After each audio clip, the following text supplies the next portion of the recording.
So just when I kind of thought that Justin Bieber being called out for this kind of behavior might have, I guess, sent a message to the entire music industry that this kind of stuff just wouldn't really be tolerated by people, we have another challenger stepping into the arena and making themselves the target of everybody's shitstorm because they have decided that they want to now kind of manipulate the streaming charts and sales and figures to get themselves to #1 and to secure themselves a #1 album when, as it stands, maybe they won't have it if they don't do things like this. Now, like I talked about in my video the other day when I talked about Justin Bieber doing this, it seems like in the music industry in the last few years, there's been like this trend where musicians have been kind of doing this. And Justin Bieber, of course, is not the only one who has done this, and Selena Gomez, who, shocker, is the topic of this video, if you couldn't tell from the title, is also not one of the only people who has done this. I mean, it's been pretty common, and obviously it's something that I just don't agree with, because it's just really fucking scummy, if you ask me, because a lot of these artists, they don't have to go to their fan base all the time and beg them to stream their music constantly to get to the #1 chart spot and to get attention from the streaming charts and to basically get themselves up there. It doesn't have to happen. And the weird thing is, with all of this, is we're not talking about some, like, underground artists, and that's what I said in the last video, too. It's not like we're talking about some person who's trying to get themselves out there. I mean, this is the kind of behavior that I would expect from a fucking YouTube comment section troll, essentially, who goes around on all the most popular videos. You know, it's this behavior that we've seen since 2005. Yo, guys, I know nobody's gonna give me a chance on my YouTube video, but I just put out a new song and it would mean the world if you guys would just go ahead and give it a listen. I mean, tell me that this isn't the same behavior that we're basically seeing be exhibited by these platinum artists. These are not people who should be having this kind of behavioral issue, if we're being honest with ourselves. So Selena Gomez is calling on the Selenadors, I don't, whatever, for help. As the tracking week for music sales comes to an end, the 27-year-old singer-slash-songwriter has received word that her third studio album, Rare, was in jeopardy of debuting at #2. So in an effort to nab the top spot, Gomez has shared a video asking fans to the project on all platforms, because apparently spelling is extremely hard when you're a journalist. I mean, we all know who Selena Gomez is, and we all know who Justin Bieber are, and I'm using these two as examples because they are the two most prominent examples of this kind of thing going down in recent memory. These are two people who should not have issues charting, and of course they aren't. These people, they made the top 10. Like in Justin Bieber's situation, he ended up going to #2. Selena Gomez is currently fighting for the #1 spot.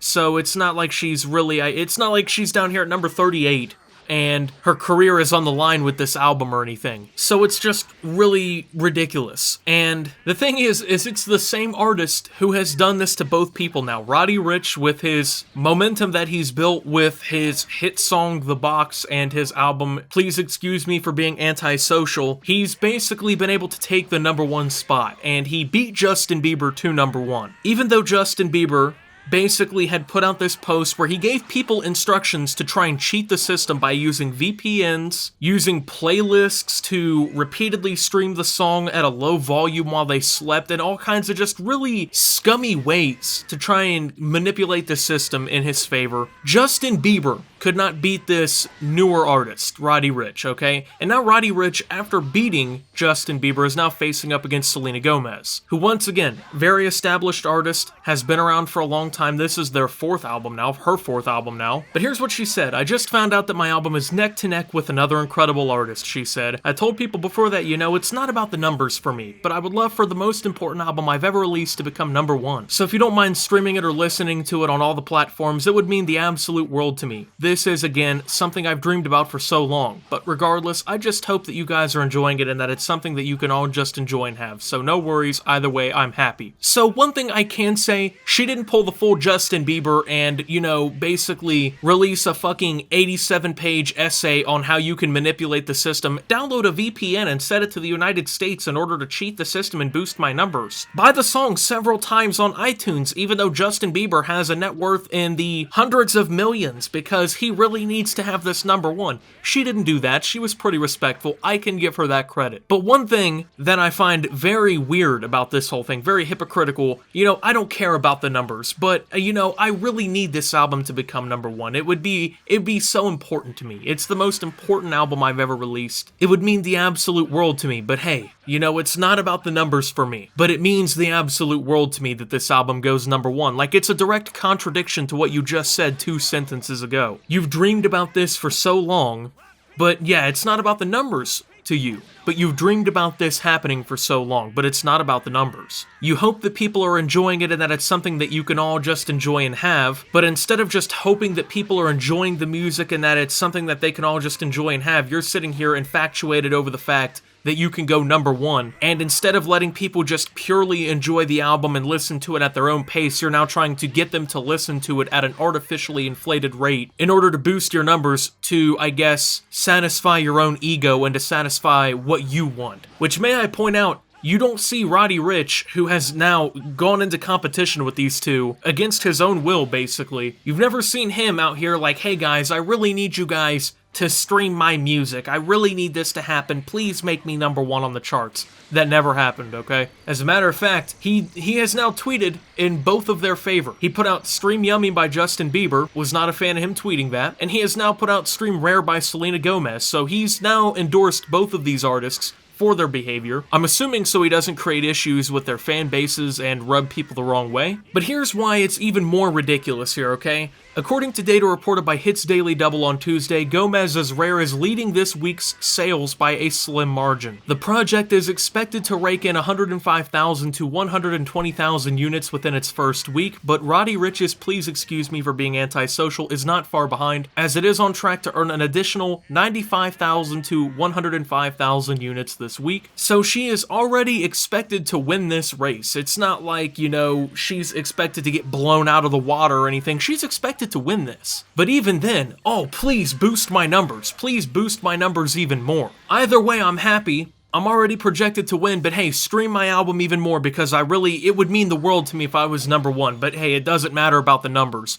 That doesn't matter to me. Am I the only one seeing this? Now, once again, we're gonna have to go into this point. The music industry seems to be realistically the only, I guess, entertainment industry where this kind of behavior really goes on. I don't see movie stars out here doing this kind of stuff. Like, I don't see Leonardo DiCaprio. I almost called him Kidaprio. I don't understand. But anyway, I don't see Leonardo DiCaprio out here going, guys, I need my movie to be the number one viewed movie in the world for this month. Please go out in theaters, buy multiple tickets to see my goddamn movie. I don't care about the numbers, but it would mean the world to me. I don't personally see that kind of behavior. Maybe it's because I don't watch movies often enough, but it's just not something that I'm seeing too often. Even just to give you guys a personal example, like, I don't sit here and tell you guys, like, I really need to make it into the trending tab. Like I said this, like, I've made the trending tab before, which I guess is kind of like the charts on YouTube. I don't need you guys to constantly boost me into these kinds of things.